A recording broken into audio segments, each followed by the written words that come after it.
A quick follow-up. I mean, the simple like yes, no is the goal of a more diverse leadership a valid goal in your opinion?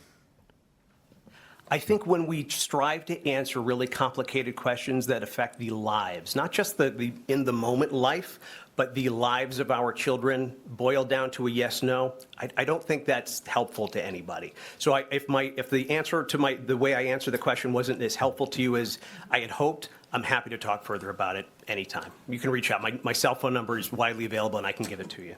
Can I follow up one more time?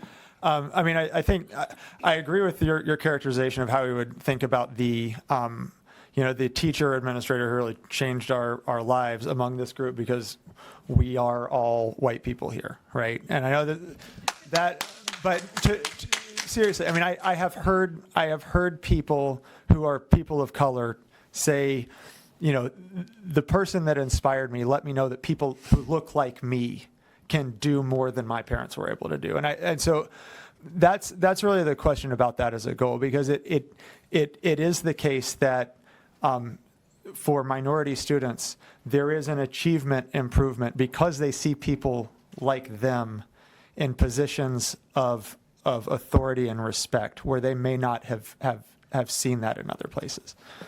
And I'm happy to continue this as long as you want. I'm not hiding from your question, but in an effort to be, I think when we boil someone down, because that person that made such the difference that because we've heard the same things as well.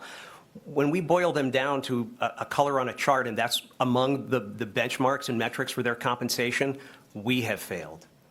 So either racism is good or it's bad. It can't be some racism is good as some racism is bad. We can't hire people and compensate them differently because of the color of their skin, and that's what that was. And so, but it's a thoughtful conversation. I wouldn't assume that all of the people up here, I wouldn't assume the identities that they have ethnically or racially, but I think it's an enormous privilege that you and I have the opportunity to talk about this as elected officials, probably from a similar background.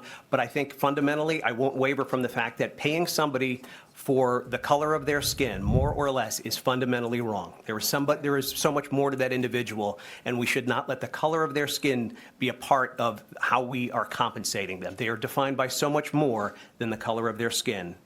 And that's what should be focused on. All right, Final comment, Kyle, on this, and then we're going to move on. We said we weren't going to go back and forth, and this has gone back and forth long enough. So we're going to go out to the audience.